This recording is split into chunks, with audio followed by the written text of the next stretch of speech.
Welcome back. 4:51 left to go here in the fourth quarter. Muskegon Catholic and Fruitport all tied up 21-21. My name's Matt Chapkus, joined by Tom Kendra. And Tom, this is the one thing that we haven't seen yet this year. How are the Crusaders going to respond in a close game?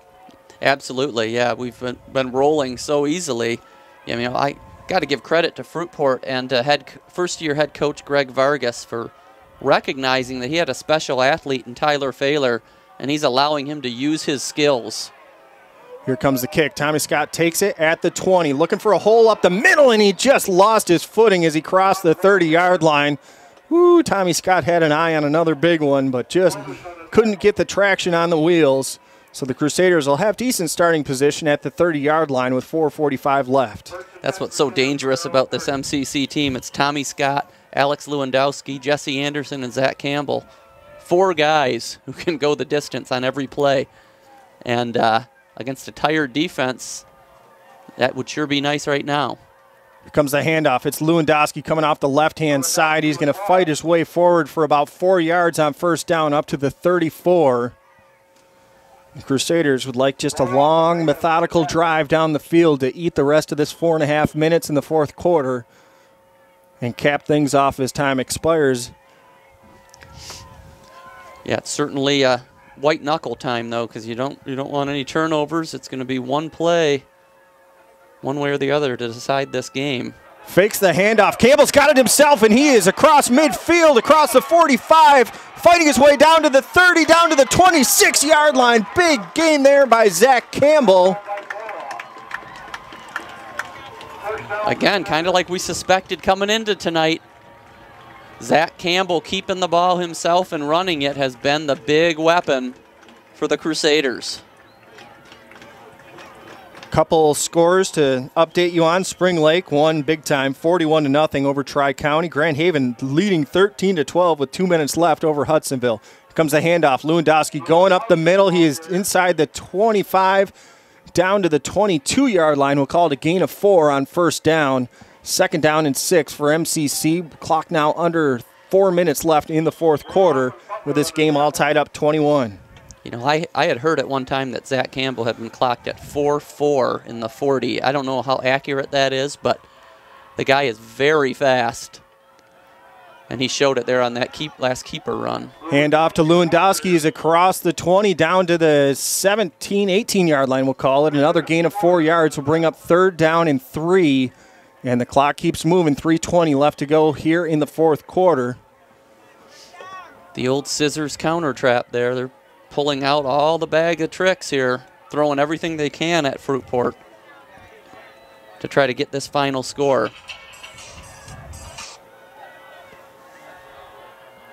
Campbell is going to hand this one off to Jesse Anderson. Jesse falls forward to the 15-yard line. That should be enough for a first down. It's going to be very close. We will wait and see where they officially mark that one. They're going to say it's a first down for MCC. 2:43 left to go here in the fourth quarter. First down and 10 from the 16-yard line. Nice run there by Jesse Anderson. And the Crusaders stack everybody over to the left-hand side. Campbell's going to keep this one himself, and he's going to get tripped up right at the 15-yard line. Good play defensively there by Mitchell Reyes for Fruitport. Again, those skill guys for Fruitport have really impressed me. Mitchell Reyes, Aaron Vile, Dakota Gordon, they've all come up with big plays at different times.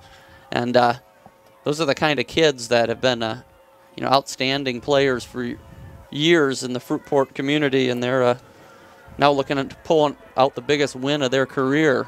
T formation for the Crusaders. They're going to give it to Lewandowski. He's going to fall forward inside the 13. They're going to give him the 13-yard line.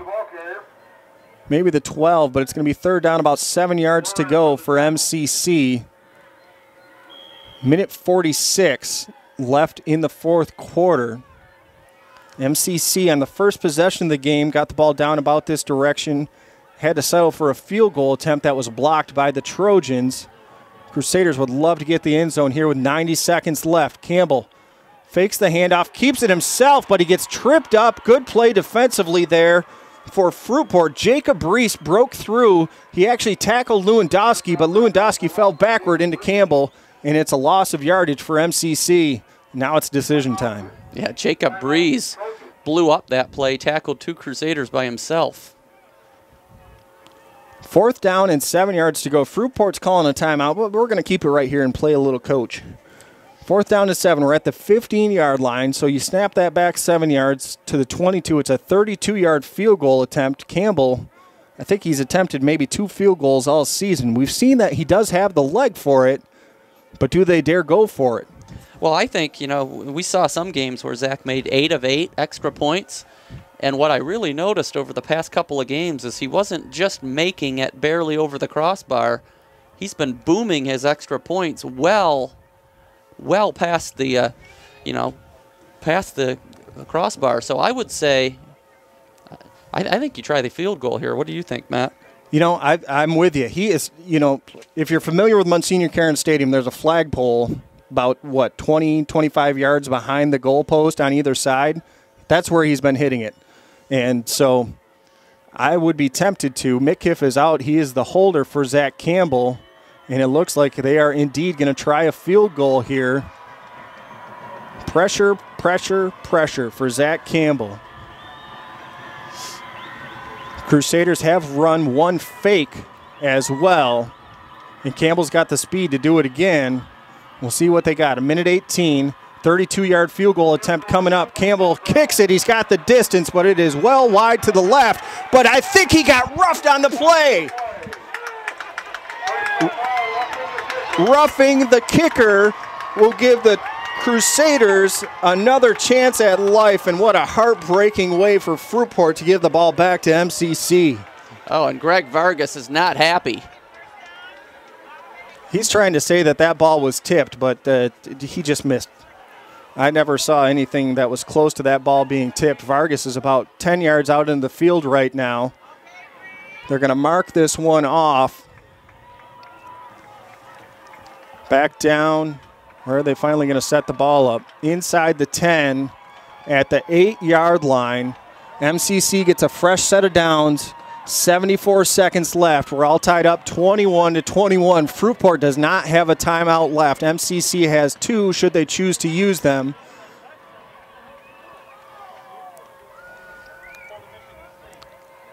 And now, I don't know what the hesitation was, but they officially gave MCC a first down now, and they will reset the play clock, and Campbell's going to come back to Coach Holmes and get a fresh play.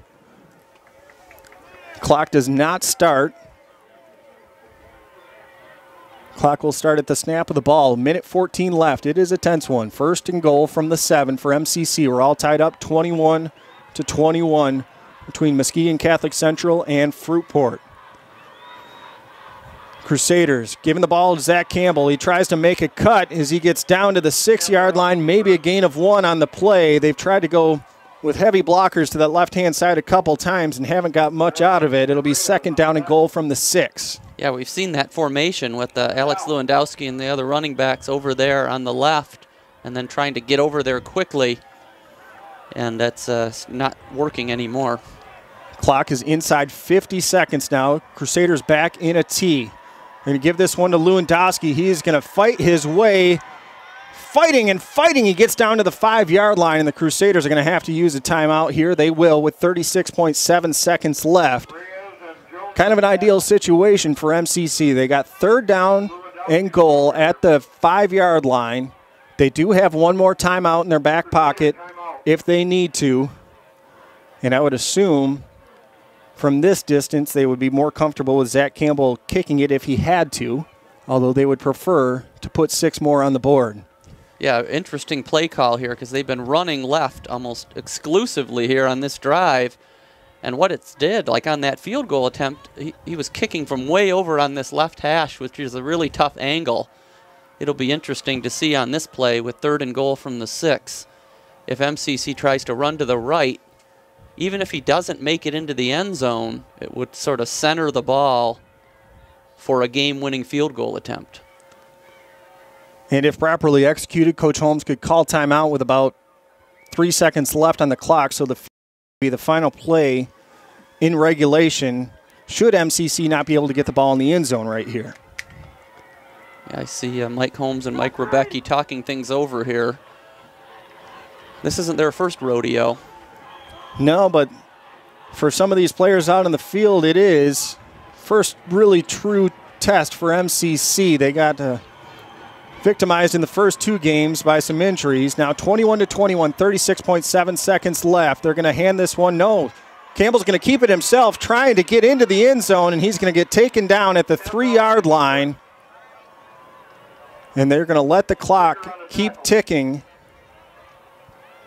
And Coach Holmes is going to call the official over. They're going to let this clock keep running until there's just a few seconds left, and then they will use a timeout. He's saying 5 seconds left. He wants a timeout. Fruitport should call a timeout. They don't have one. Oh, well, then they shouldn't.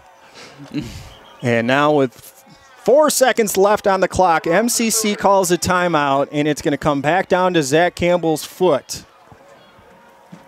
He has tried 2 field goals. He was blocked on the first one. He missed the second one, but he was roughed, which gave the Crusaders a first down inside the 10. They were unable to get in, but with 4 seconds left, they get to attempt a field goal here and break this tie 21-21. If he misses, we get our first overtime game of the season. Well, he hasn't had much luck with the field goals, but he's been 3 for 3 on extra points, and this kick right here very much resembles an extra point. So for Zach, I'm sure that's what the coaches are telling him right now. Hey, Zach, this is just like a simple extra point. Of course, that's easy to say. A lot of pressure in this situation. A lot of pressure. Crusaders fans are tense. The Trojans fans are tense. The announcers are tense. 4 seconds left. 1 field goal for the win for Zach Campbell. They're going to place the ball on the right hash. T's going to be set actually at the 9-yard line, so it's a little bit less than an extra point. 19-yard field goal coming up for Zach Campbell. Dominic Mitkiff is the holder. The kick is up, and it is blocked by Fruitport. Crusaders pick up the ball, and time runs out. We will go to overtime here at Monsignor Karen Stadium. Wow, that was it looked like a great snap from Blake Sanford and set and kick, but it looked to me like big Emilio Flores, the 6'4" defensive tackle, got a big paw up to block that kick. So the Crusaders and Trojans will head to overtime, tied up at 21 apiece. Why don't we take a 1-minute break, and we'll figure out who gets the ball first and what will be happening here on Country 93.1.